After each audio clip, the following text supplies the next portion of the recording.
saying hello and a very warm welcome to Brand Equity with me, Sonali Krishna. As you can see today, we're not in the studio. We're in fact in the Audi showroom right here in Mumbai. Now, the luxury car market, of course, is a glamorous one, but a very complex one to actually steer. And today, my guest is special. I'm going to be interviewing Balbir Singh Dhillon, who's been steering Audi India since 2019. But not to forget, he's a veteran in the Audi network and also a veteran in the luxury car market with almost 30 years of experience under his belt. So it's my pleasure today to be speaking to Balbir and taking me through the exciting road ahead, not just for the brand, but also for the luxury car market in India. Thank you so much, Balbir. Truly a pleasure. It's a pleasure. Thank you for taking time out and it's my pleasure. Doing this in one of your showrooms. Absolutely. First things first, let's start with the good news before I deep dive into other complex matters. Hats off to you, despite all your supply chain challenges last year, that you've actually managed to deliver some fantastic Q1 results, and it's back on track. Give me a sense for myself and my audience as to your first quarter and your robust performance, and tell me, how did you navigate the supply chain challenges that took a little beating in 2024, despite the fact that I believe the luxury car market did quite well with about 51,000 odd units? Yeah. Well, first of all, thank you very much, and I'm so excited and happy to be with you today, and hopefully I'll be able to give some insights. So yeah, luxury car market last year did about 51,000 cars, the highest ever, grew from 48,500 the previous year to 51,000. Of course, it still is not very big market. Absolutely. As such. Like you mentioned very rightly, it's very complex market. You have all the brands from global brands in India, and all of us are competing against each other. Yeah. And all our customers are very well traveled. They want us to bring all the models that are available globally into India. So selling these many cars with these many brands in a market which is while 51,000, but just 50,000 as well. Absolutely. So that's how it is. So yeah. I think steering this business is quite challenging. Sure. And like you mentioned that last year, the first quarter, we had certain supply challenges which we have overcome, and last quarter was a very strong quarter for us. We have grown about 17%, and I'm hoping that the rest of the year also will continue to grow. So this is our the journey so far. But this is also a bit of a cyclic business. It also depends upon various product cycles. Sometimes we reach towards the end of the product life cycle. Sometimes we are in the beginning of the product life cycle. So this is something which is a bit cyclic. So normally when we look at this business, we look at little long term. Normally our focus is not a quarter. It is 1 year or it is 2 years. And I think most important for us as a brand is not the numbers that we sell. It is the number of happy customers that we look at. Our parameter of success is not just numbers. Number is just a byproduct. But what we look at is, are we able to make our customers happy? Are we able to bring in new customers on board? How young are customers? How we can give them Audi experience? How do we associate with them as in terms of brand? Are the customers living the brand values? This is something which we continue to focus upon. So like I mentioned, the number is just one parameter of success. There are so many others which we continue to look at, and I'm sure we will talk about them. Yeah, Balbir, I know you've mentioned this a lot, in the past, saying that, you're not in the number game, you're not in the pecking order game, right? What is most important to you is how happy and how satisfied the Audi customer is. Yeah. Having said that, we're all running businesses, right? And there are pressures to kind of up the momentum. India is particularly a complex market, and who would know that better than you with about 30 years under your belt? Yeah. Having said that, we in the media love the big headlines, right? So, and the big headline, while is that, Audi is kind of sorted out its supply chain issues, and you've had a robust, and you follow the calendar year, so your Q1 has been fantastic. Yeah. The other news, which is also, doing the rounds, is the fact that you've lost the number, you've dropped from number 3 to number 4, right, to Jaguar. Now, is this news disturbing to you? Like I said, not at all. Not at all? Absolutely no, because while you say, you've dropped from this number to that number, I can also share with you another number. Sure. That number is that every fourth car that we sell in this country, or even more now, is being sold to our existing Audi customers. So that's the kind of loyalty that we have. So I think, like I said, number is only a byproduct. It is one of the success parameters. Of course, it is like you said, in the business, the bigger the business, the better it is. Right. That is true, but business not at any cost. It is important that we sell more and more number of cars because the more we sell, the more prominence that we get in the luxury space, the more prominent we get at headquarters. They also look at each country, whatever investments have been made, are they fetching the results? All those things are number driven. Sure. But I think more than that for us is our customer centricity, our customers' longevity with us, their loyalty with us over the life cycle, over the period that they own. What is also more important, probably we'll talk about that as well, is that not only in the new car sales we are growing, but we are also growing very strongly in our pre-owned cars business. Right. So we are also kind of creating an ecosystem wherein we are trying to give luxury experience to our customers even before they buy a new luxury car. Sure. So that's another parallel business that we've created, and we work very strongly. That's about, 4 years old now? Yeah. Yeah. I mean, the focus has been very strong in the last 4 years. Of course, it's been there from the beginning, but we've been focusing a lot on this. So we'll talk about it also in detail because it's a very interesting story as well. Sure. But Balbir, having now spoken to some of your peers, right, some of your competition, and now talking to you, as a layperson who's a journalist and can never afford any of these cars, Yeah. whether it's yours or your competition in my lifetime, just to understand, everyone who represents their brand talks about customer centricity, brand loyalty. My question is, in a country like India, where you're kind of being exposed to all these uber luxury cars, and as we see the numbers, it's only 51,000, so it's really small. How do all of you kind of differentiate? Like, what is Audi about? Like, why would I want to buy an Audi over, let's say, a Porsche or a Mercedes or, a Jaguar? Like, what is it that you are positioning yourself as? Why do I buy an Audi? All right, so multiple things. And I will widen this discussion. It is not just, I can talk about, let's say, one product feature or the second product feature, but things are beyond this. Sure. What we do is whenever anybody intends to buy a luxury car, of course in today's world everybody moves around and sees all the potential available car in the space that he wants to buy this car into. What we offer to our customer is kind of a family atmosphere. What we offer to our customer, anybody who buys our car, becomes part of this family. We not just sell them car, we sell them an experience. So whenever from the first interaction that happens, perhaps digitally, to then physical interaction at our showrooms, to our our sales consultant who are dealing with our customers, the approach of this dealing is not that we eventually should end up selling one product. Right. The feeling that we give is of a family. That interaction happens at a very, very high emotion level because in India, the car is not just a transportation from A to B, just like maybe in Western countries where the penetration of cars is very high. For us, in our space, buying a luxury car is an achievement in life. Whenever And you it's buy got a car. boasting rights. Absolutely.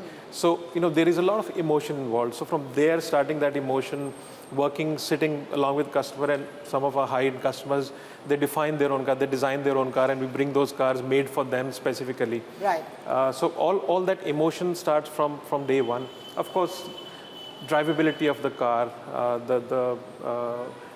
the build quality of the car, the precision with which we build these cars, whether it is off-road driving, on-road driving, day-to-day driving, these kind of experience we continuously have with our customer, not just with our customers, but with our prospects as well. To give you an example, last year we did over 650 physical events across the country.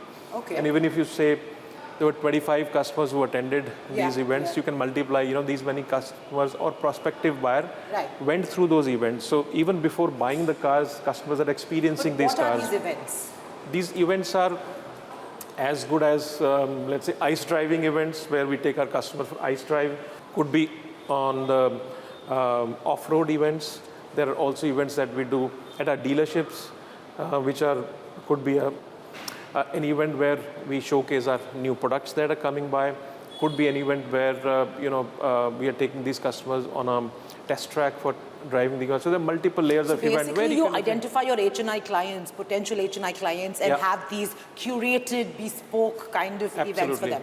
But my question is, all of them are doing it, and you have only so many people who can afford these cars, right? So how are you kind of ensuring that you convert them and not the others? So, like I said, everybody has a need.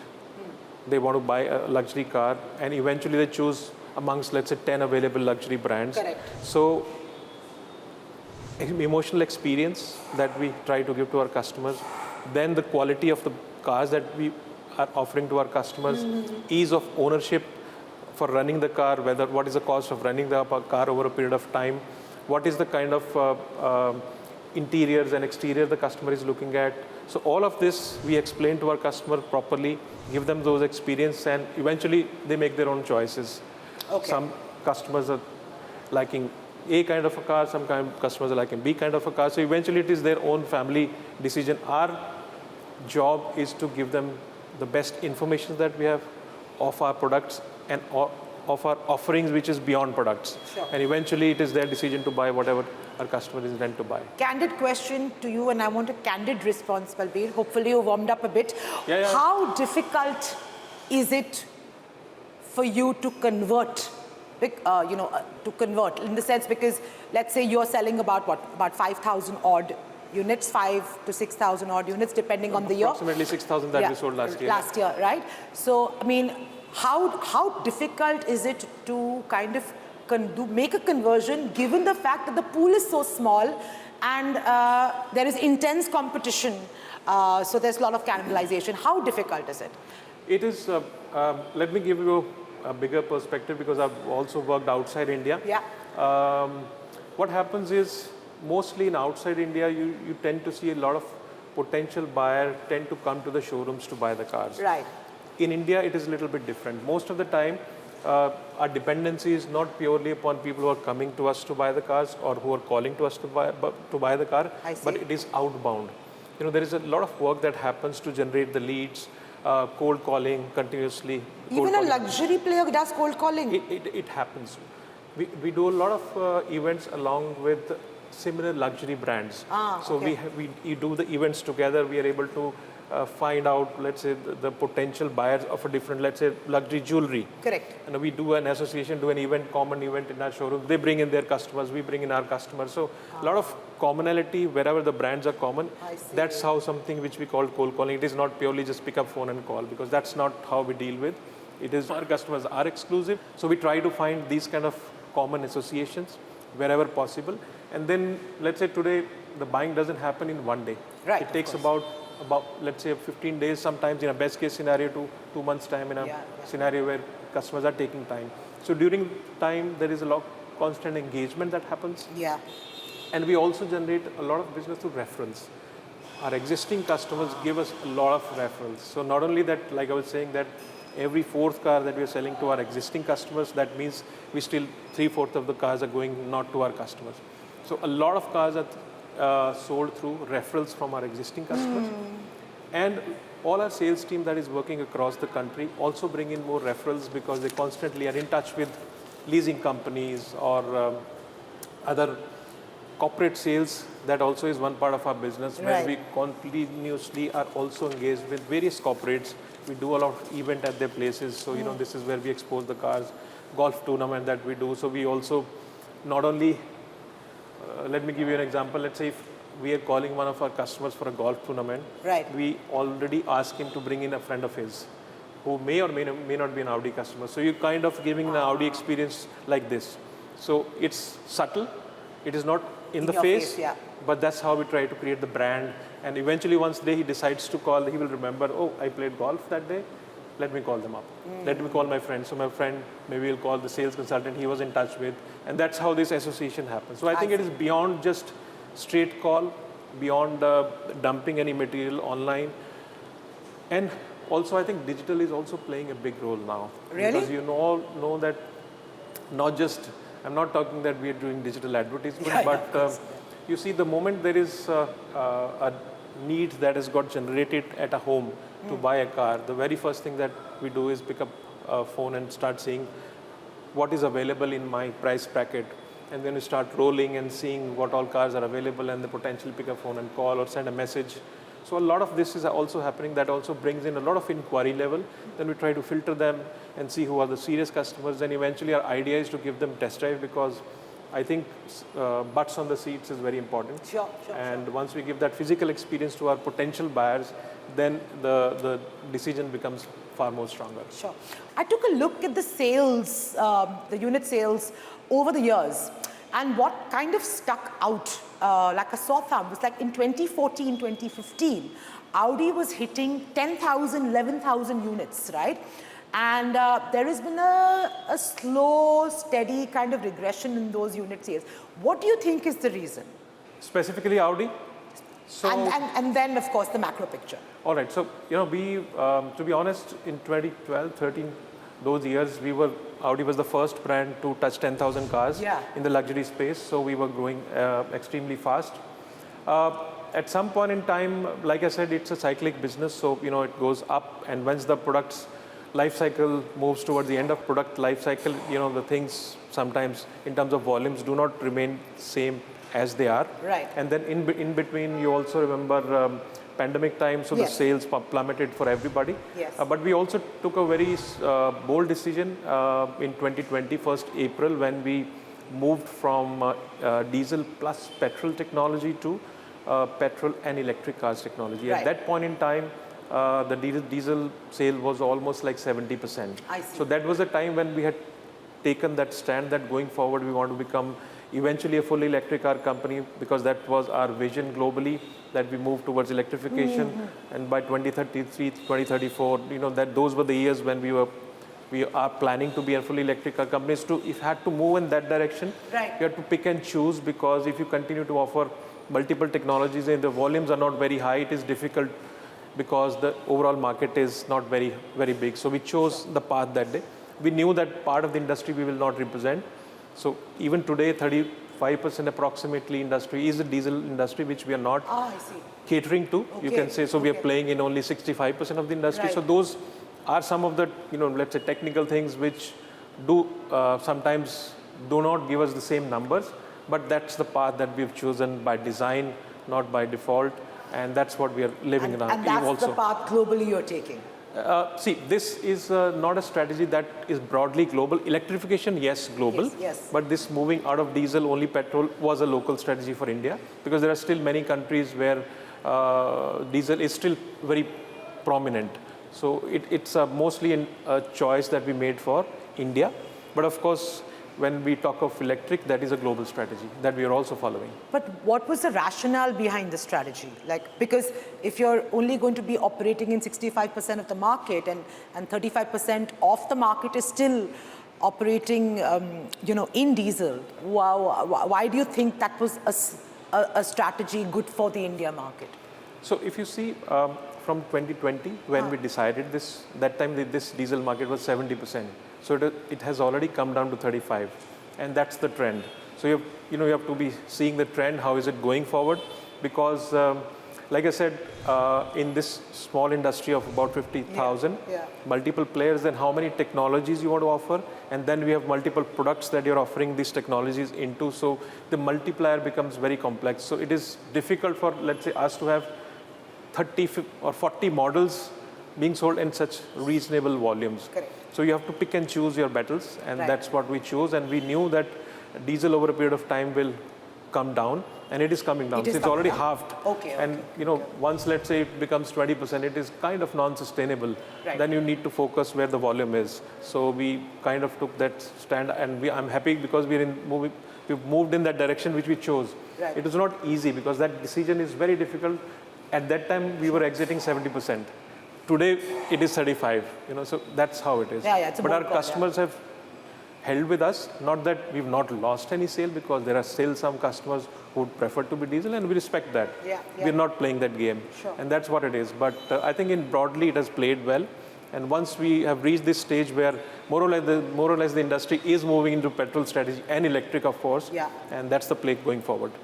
You've given me the Audi point of view. What about the luxury car market point of view? Has there been a regression of sorts in terms of unit sales? Would you say also, or has there been a steady but slow growth? So, when the, let's say the volumes when were hit by the pandemic, when the volumes go down overall, you always see the percentage growth to be very high. That's why I don't want to count the pandemic. So, yeah, but overall, if you see the industry, it's been growing almost every year. Thank you. Thank you. Yeah. The industry is growing, but it still is very small, I would say. I think what we need is, in general, if you see, and now if I look at the whole industry, I also compare the same industry with how the global industry is. If I look at, let's say, Southeast Asian market, the penetration in India for the luxury space is about 1.25% of the overall car industry. Yeah, sure. If I look at Southeast Asia, probably it is 6 to 8%, 7%. Even in some of the countries could be as high as 20%. In Asia? Yeah. So look at China, of course. Yeah, yeah. It's a very different kind of a market. Taiwan, look at those kind of markets where the penetration is even sometimes 25%. So we are at a very, very, let's say, in the luxury space, we are just entering into luxury. Once we have this penetration which goes up maybe 2%, 3%, for it just multiplies into 2 times. So the industry kind of is sitting on a cusp where in one particular year it will just expand. At this point in time, you'll have to see that the cars which are owned by our customers are very well traveled. The same car, if they're buying in Europe or let's say Middle East, the car costs probably half the same car. So they're almost ending up paying twice the price. So there are a lot of such things which also dampen the overall the growth of the industry. So, but it is what it is. As long as it's a fair playing field, we know what the space that we operate in. We are playing in that space. But I think there is a lot of potential in India because we have less than 30 cars for every 1,000 people in India. So there is a lot of motorization which is yet to happen. This is not true for, let's say, most of the large economy. They already are sitting at between 200 to 600 cars per 1,000 people. Right. So we have a lot of motorization which is due for India in the coming years. And as our infrastructure is developing, I think more urbanization will happen. From 65% rural to, I don't know, 40% urbanization. When it happens, you will see a lot of... You're very optimistic, Balbir. Oh, absolutely, you have to be. You have to look at half glass full, not half glass empty. So that's what it is. But I think there is a lot of positivity. I'm trained to look at, play devil's advocate and look at the glass as half empty. I know your job is so we'll have to compete today. We have to compete. So, so before I, get into, larger macro subjects and kind of constraints for this particular market to kind of escalate, how long have we been at about 1% of the total auto market? For a while? For a while. For a while. I think for almost, if I'm not wrong, over 10 years now, we are hovering around little less than 1 to little above 1. So that's approximately 1. So would it be right for me to assume, and I'm using these words carefully, that there has been a stagnation of this industry? If you compare it to the overall industry, then this percentage is, of course, it is. Yeah, right? It must improve. It should become 2%, and we are probably anticipating that by 2030, it should be closer to 2% than closer to 1%. That itself doubles from today. And overall, if the industry, let's say last year, 4.2 million cars were sold, and we sold 51,000 cars, so about 1.2% approximately. If the overall industry becomes 5.2 million, 5.3 million by 2030, and we become 2%, then you can imagine what kind of multiplier do we get? So from today's 50,000, we become 100,000 cars. So it is just doubling in a few years. What is the basis of this math? Given the fact that we have been at 1% odd here and there, okay, we've been stagnating in the luxury market space for whatever reason, and of course there are a lot of constraints, regulatory constraints, the kind of pricing, all of that, and not getting really any aid from the government because this is not a sector they deem fit to kind of ease out.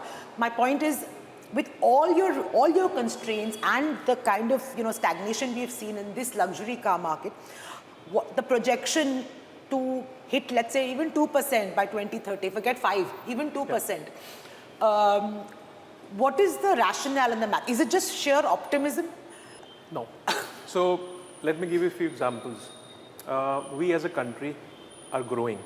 People, let's say, who had the capacity to buy a luxury cars have bought them already. Sure. So that means you need to widen the bottom end of the pyramid. Right. Top end is sorted. So people who've bought once, they'll keep buying more and more. So they're already into luxury space. Correct. How we can expand is the base has to become widened. So I can give you example. We were discussing about pre-owned cars business. Right. So my pre-owned cars business in terms of numbers is almost approaching close to my new car sales. Oh, really? So that's how, so what we're doing is for the last 4 years, of course we've been selling for long, but the last 4-5 years, a lot of focus has come into it. So we are widening our base to bring these customers to become a new car sale buyers in a few years' time. So what's the difference if I want to own a pre-owned versus a new? What is the kind of difference I'm looking at? So let's say if my starting point of all the new cars today could be a 50 lakhs ex-showroom, but if I own a pre-owned cars, I could start at about 25 lakhs. So that's, so you're able to start much earlier. Yeah. But what you do is when you've bought into a luxury car, because the experience that we have is once you're into luxury, you don't go back. By and large. By and large. Yeah, sure. So once you're into luxury, you're into luxury. That's how it is.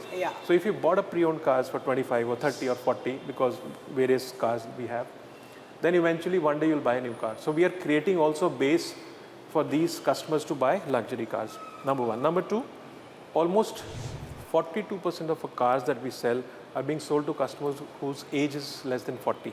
How do they have the money? That's the new India. That's what I was coming to, the new startups that are coming by India. A lot of younger people, husband, wife, both working at a disposable income. And change in the mindset, very, very important. Because, we were always 10 years back, 15 years back, when I was growing, saving was the mantra. So you earn, you save. Put whatever you buy, real estate, etc. Now experience is what is driving the younger generation. So they not only want to save, but the savings have changed. Probably it's not gold, it's not property, it's maybe stock. The fact is that there are a lot of millionaires that are getting created, the new startups that are coming by. There are hundreds of them, many successful, and when one startup is successful, there are hundreds of people within that startup who become wealthy. So these are the new generation which is also coming by. A lot of people who are working outside India, they go earn and come back to India. These are the base that we are widening will give us potential to grow this industry into 2 times. And I also hope at some point in time, the duties and the taxation structure, if they improve, they will also give us a blip. And you see, are you feeling any optimism in that area? Be candid. Do you really think they're going to come down to luxury and reduce the duty? So at some point in time, I think it will happen. But which is this point in time? I don't know, maybe 5 years, 10 in our years. lifetimes or? I hope so. Before I retire, it should happen. I've been always dreaming one day it will happen. But that will, at the end of the day, you have to see. To be honest, it's like suppressed today. The segment is suppressed today. 20 into 30 is 600. 30 into 20 is 600. So if the duty goes down, my volumes will go up. So overall earning for the government, let's say, for the taxation will be almost similar or probably more. What happens is, in a life cycle, a person or a family owns multiple cars. In every time you buy the next car, which is the next segment car, you maybe start with 10 lakhs, next buy will be 20, then 40, then 60, and that's how it happens. What is happening is between luxury and non-luxury, there is a huge difference because of high taxation. So a lot of customers who have reached a stage where they're at non-luxury and want to switch to luxury, the gap is so much that they're not able to move. So, but there are many of them. To give you one example, there used to be times when the average car buying was about 4 to 5 lakh rupees, 10 years back. It has changed. Now average car price in India is 9 lakhs, 9.5 lakhs. So that has already doubled. So that people have moved on. Nobody today wants to buy a very, very entry-level car. Straight away they're jumping into 9 lakh rupees cars. So this is also will happen in luxury space. People are just waiting. And a lot of them. So that's why I'm very optimistic that the duties will give a blip, that is one day to another, if that happens. But natural growth of potential buyer is also happening parallelly. Balbir, you talked about the fact that, Audi took a bold call for India and changed their, their configuration and decided to only petrol EV, right? Now, my question to you is how you also see the trend of diesel kind of coming down, as you've pointed out.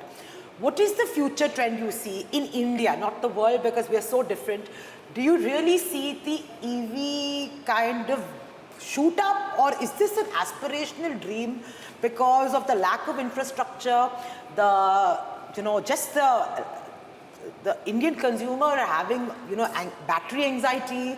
Generally, we're not yet there. I mean, to say, yes, we'll do this, we'll do that. The government makes a lot of, strong statements on their ambitions, but there's a knowing-doing gap. You look at the Bombay roads today, it's a pain to get to work. And so I'm just saying, are you really seeing this EV transition happen as quickly as is being projected? I won't say as quickly, but it is happening.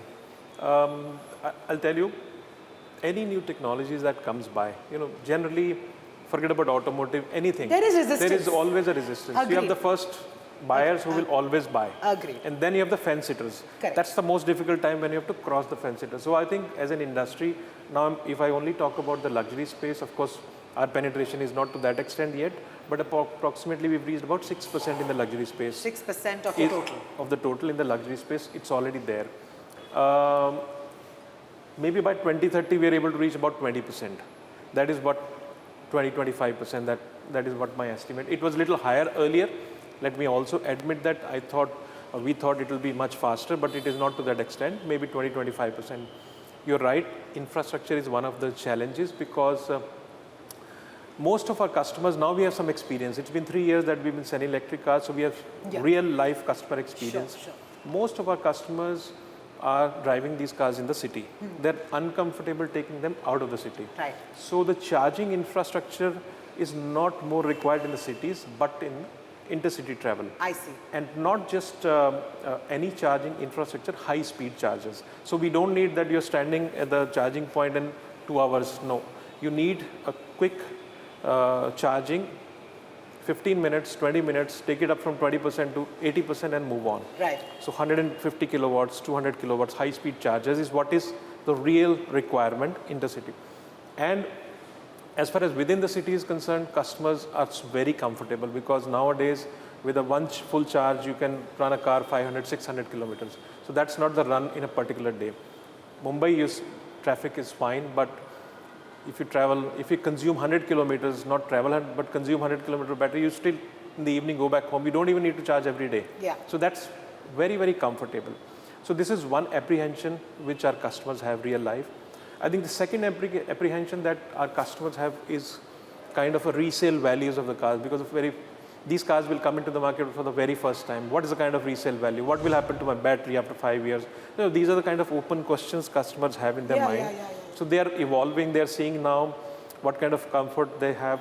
So I think once we have gone through this challenge, obviously the ownership will improve. And of course, there is also some benefits that we have today, to be honest. The GST on electric cars is 5% as compared to approximately 50% for the other cars. But the overall price is still high. It's still high, to be honest. That's in fact a barrier. That is true. But over a period of time, I think everybody knows that the costs potentially will come down, the battery costs, etc., as the volumes grow globally. So I think we will see those times as well. But it's a long road ahead, Balbir, don't you think? For a country like ours. That is true, but Road nahi bana pa rahe hain. What will they do EV infrastructure? Well, I think there are, it's not just government here. Yeah. I think the play has to be also the private, the charging infrastructure companies and also manufacturers like us. To give you one small example, everybody has to contribute. It is not one person's job. Sure. Government can definitely give certain subsidies, but government can also put some charging points. But eventually, the charging point operators, and they have to be also become kind of, let's say, profitable when they're looking at investing. For our bit is that whatever we can contribute. To give you an example, that we started with some of the problem statement that we thought our customers would face. So we developed an app wherein our customers can, it's My Audi application, there is a section in that where all our customers can go and check, they can plan their route. They can see where the problem that I was saying, the intercity traveling is a challenge. So they can plan, if somebody wants to drive an electric car from Mumbai to Bangalore, so he can plan his route where the charging infrastructure is available. Correct. Yeah. We have almost 20 charge point operators combined in that, uploaded in our app. We have 6,500 chargers which our customers can see. In fact, we have made it complimentary. The charging till the end of this year is complimentary. So I think ease has been given, and this is all real life in the sense we spoke to our customers, we picked up their problem statements, we started to work like a startup and found solutions, the real life solution. Yeah. So I am still optimistic, but with a bit of a caution that, initially we thought probably it will go much higher than 20%, 30%, but I believe standing today by 2030 we should be close to 20%. That's also quite optimistic. But we've reached 6%, so I think We were expecting such a big jump in 5 years. But I'll tell you also one more reason. If I look at my portfolio today, let's say 90% of my portfolio is ICE, very little is EV. electric. Yeah. So most of the manufacturers, including us, we are developing these new models. They will come by at some point in time. Like today, I'm only operating in a segment which is 1 crore and above. I do not have an electric car which is below 1 crore. Sure. And large part is that. Once we have more electric cars at different price points, so you're offering, to a larger section of audience. So this is something which is happening parallelly because all the global manufacturers are getting into electric technology. So this will bring a lot of new cars. So that will also help. Sure. You've said 42% of Audi India customers are under 40. Yeah. Is this the actual demographic, and how do you change your pitch to, let's say, a below 40 kind of customer to, a more mature customer who is 40 plus?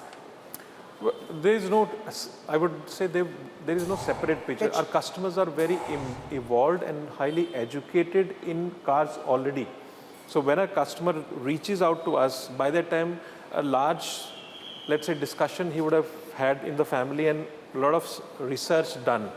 So, and of course, younger customers are looking at very vibrant cars, very aggressive looking cars, and they all do already their research.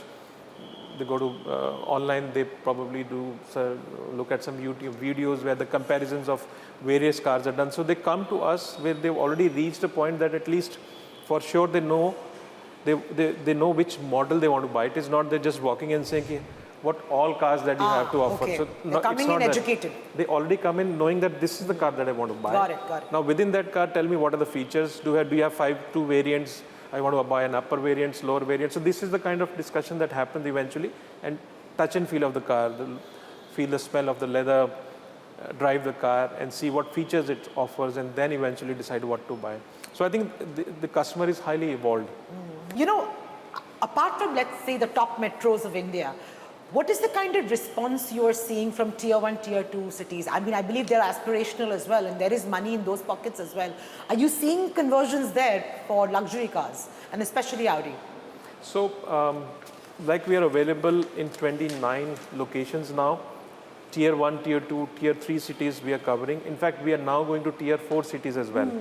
And this is where also some action is happening through pre-owned cars business. So we are also expanding ourselves to offer to a much wider section of customers. But I think the money availability is not limited to metros. Money availability is across the board in the country. A lot of small and big MSMEs that are coming by across the country is giving us a lot of opportunity to find customer not just in the metros, but going beyond metro. Because metro customers anyway are highly evolved. They know the luxury, they go and buy, they'll continue to buy. But how to expand our base? I think we are expanding to tier 2, tier 3, and now also tier 4 cities. It's not a hard sell ever. We just leave that Audi DNA a little bit with them, and eventually they get back. Right. So that's how we're trying to expand, widening the base. Right. Just to understand, as an industry leader in this space, what do you think the biggest challenges are facing the luxury car segment? And you can talk about the regulatory environment, the supply chain, all of that put together. What, in your opinion, are the biggest hindrances, the obstacles for this growth path? I think in terms of growth, if you have to see I think the biggest challenge is cost of ownership. And we spoke about it. The initial cost of owning these vehicles in India is very, very high. It's prohibitive, if I may say so, because it's not the same across the world. And this is one of the biggest challenge that I see. In terms of regulations, I think as long as it's a fair play, we know what the regulations are for next 3 years, 5 years, 10 years. We just need clarity, because business needs clarity. It doesn't matter if the regulations are good or bad. It doesn't matter. What is needed is a vision to medium to long term, because our planning cycles are very long. I can't, if you're producing cars in India, I can't start and stop production from next day. And it takes about a year's time before I can make a major change, if I need to bring in more products or if I need to stop something. So I think clarity on the regulations, which is most important. So this is the second topic. I think in general now India is ready from a very clearly customer's point of view. People are willing to spend money as long as it is reasonable. So from desire point of view, we're there. What we need is less ownership cost of these cars. I think going forward, if that happens, that will also give us a big flip to grow. Balbir, are you worried, given the fact that globally and in India, we're seeing a major slowdown? We already see Motown kind of suffering in terms of their sales numbers. We see other categories also kind of expressing concern over growth, in terms of what the growth that they kind of projected versus actual reality. We're kind of seeing consumers across the board. Of course, the top of the pyramid is somewhat insulated, right? So your customers may not be that impacted, but general slowdown, fears, look at the trade tariff wars, global volatility, all of that. How worried are you in terms of the impact on business? I must tell you, you've done a lot of research before this meeting. Isn't that my job?